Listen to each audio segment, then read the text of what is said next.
1967. Upon landing on Earth, after completing their mission, the Soviet spacecraft Soyuz 1, with cosmonaut Vladimir Komarov on board, tragically perishes. Many years later, under the leadership of the Swedish billionaire Meyer, an expedition to Mars is being prepared. After 10 months, the crew of the spaceship Ulysses reaches the Red Planet. The captain informs the team that they have received permission to land and asks the ship's AI, named Irene, to verify everything required for a soft landing. At this time, Meyer reveals that he spent 4 years preparing for this journey, sacrificing almost all his money for it. However, the American company Zillion beat them to it by landing 2 weeks ago. The problem is that Earth has received no news from the American crew, except for one video in which they ask not to come to Mars. A dispute arises among the crew members, but the captain declares that the landing will occur in any case, and people disperse to their cabins. With 30 minutes left until landing, AI Irene begins preparations. However, an unforeseen event occurs. The ship does not detach from the carrier system, posing a threat to the entire crew. The only way out is to perform the separation manually. The commander ventures into space and struggles to free the attachments, but at that moment, the shuttle enters Mars's atmosphere, throwing the captain into open space. The shuttle almost crashes onto Mars as a system error causes a power outage. Now, they can only rely on manual landing. AI Irene goes into sleep mode, and the astronauts still manage to land on Mars. They succeeded, but their fuel is depleted, and Irene does not restart. Without the onboard computer and life support system, they have only a day to survive. Alessandra mourns her deceased husband when she sees a figure in a spacesuit through the window. After diagnosing the ship, it becomes apparent that too much fuel was consumed during the landing, and now the ship cannot return to orbit. The only option is to wait for the solar panels to power the generators, but there's a storm on the surface, and it will take 2 days, time they don't have. At this point, Simon mentions the American ship Zeta 1, which beat them by 2 weeks. It likely crashed, but there are probably batteries left. The rover sets out on a journey while those remaining on the ship try to restart the system. Engineer Basil recalls that the AI has an energy-saving function. He initiates a reboot, but Irene doesn't start. At this time, the rover finds the wreckage of the American spacecraft and one surviving solar panel, but there is no sign of the American crew. The astronauts head back but spot an unconscious person in a spacesuit. Despite their ship running low on oxygen, Jana insists on transporting the person. Nearby, they find the black box from the American spacecraft.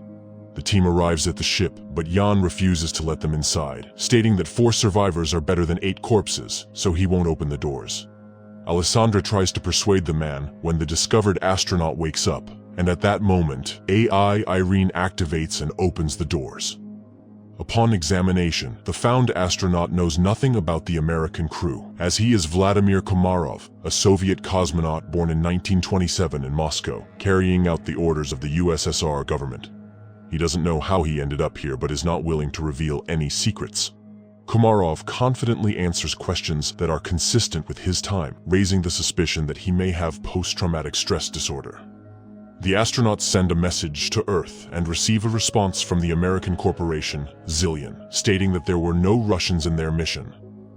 The crew of the Ulysses spaceship tries to make sense of the situation. How could Komarov, who died in 1967, end up on Mars after all these years? Is he a time traveler or an extraterrestrial?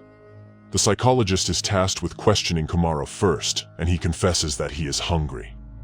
Jana goes to get food while the others try to understand what has actually happened. Basil suggests the idea that Komarov was waiting for them. Meanwhile, Vladimir is eating the food brought by Jana when the woman confesses that he died 50 years ago, and his family buried him long ago.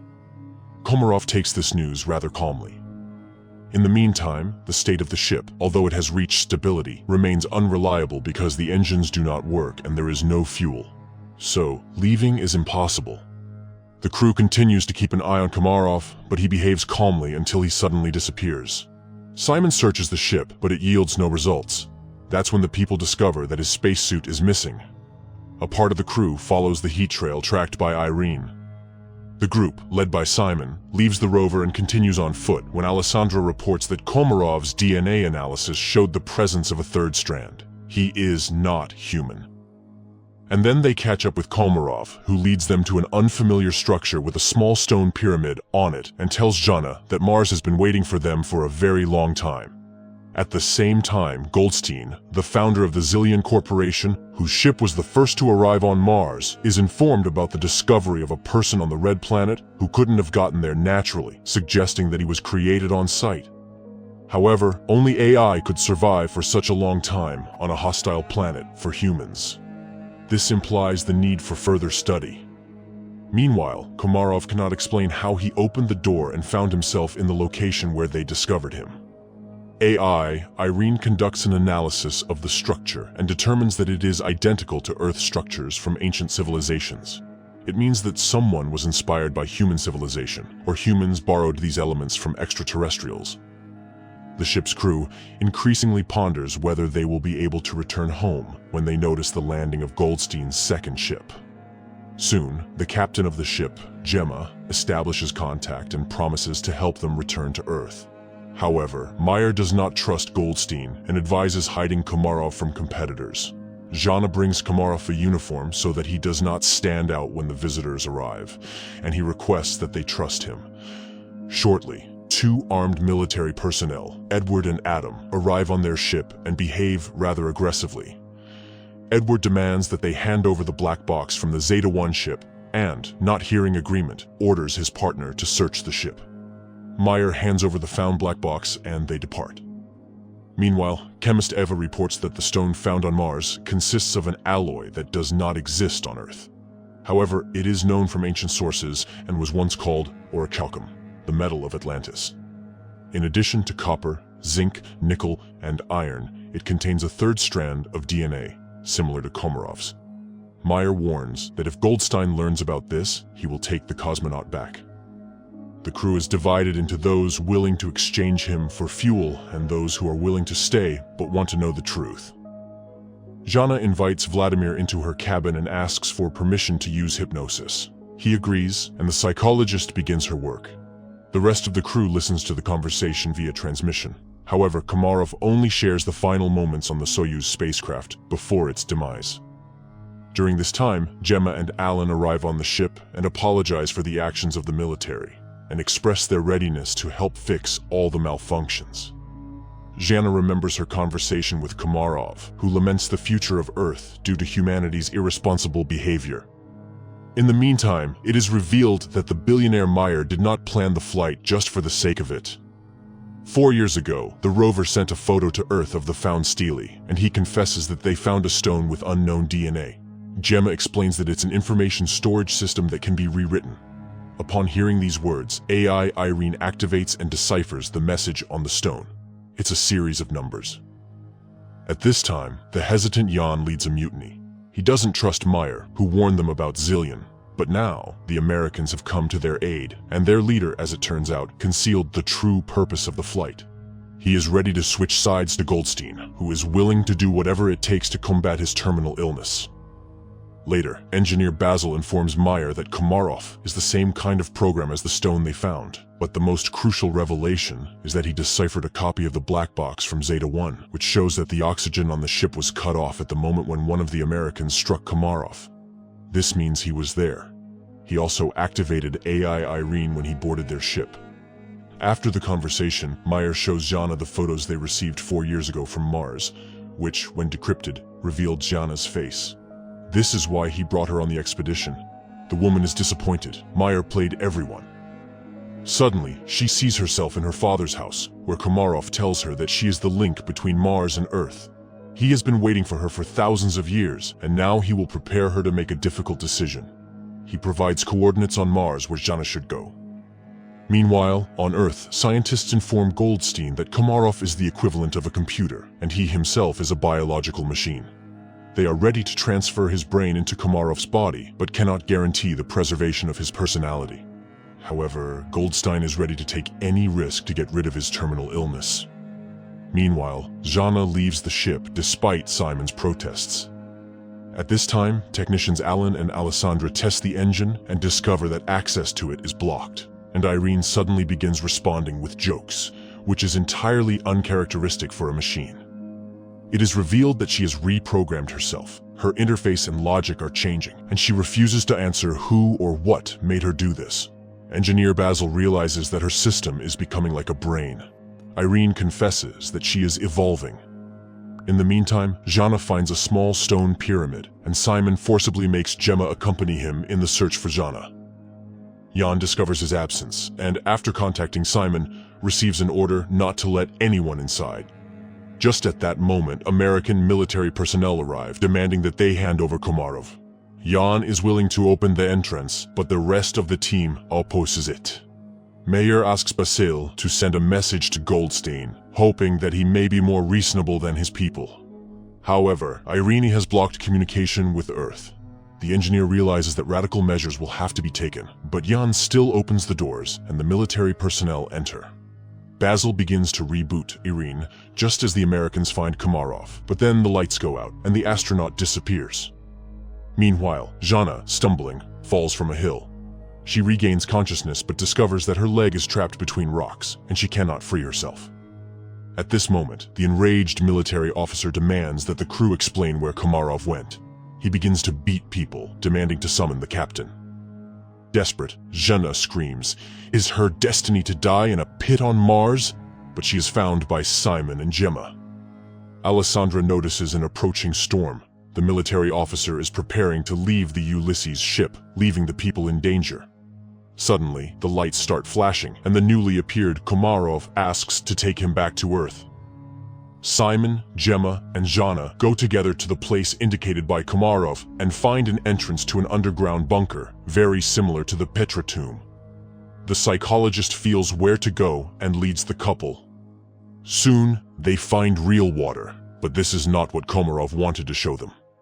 Meanwhile, on Earth, Goldstein tells the nurse a story about the study of Mars. People were searching for green men, but it's all much simpler. He tells the story of the loyal dog Hachiko and compares Komarov to him, who was created by someone 100,000 years ago and left on Mars, where he faithfully waited for his owner to this day.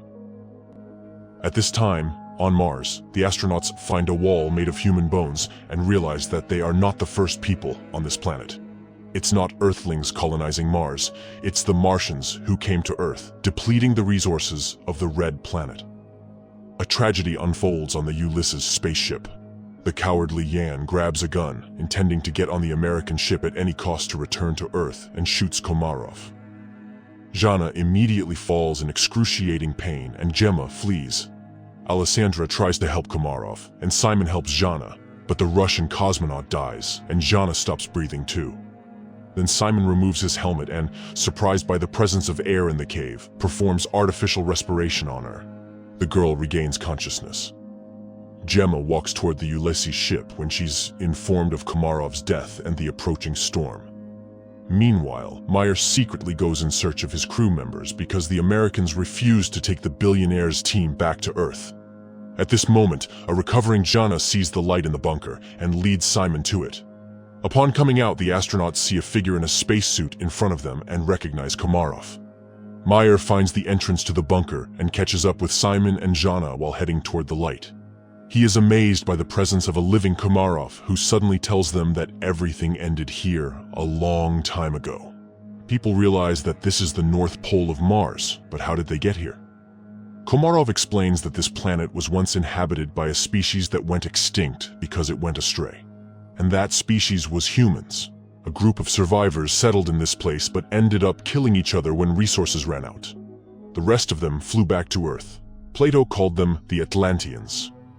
Komarov continues to talk about how he waited for thousands of years for Jana, who embodies qualities of both branches, human and Martian AI. Only she can save humanity from themselves. She must decide whether humans deserve a second chance. Their conversation is interrupted by the military officer who intends to take the psychologist back to Earth. The American aims his weapon at the cosmonauts, and Jana seeks help from Komarov. Suddenly, the military officer starts gasping for breath and falls. Upon returning to the ship, Simon orders them to prepare to depart.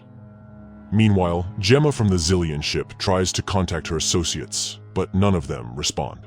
She decides to fly back to Earth alone.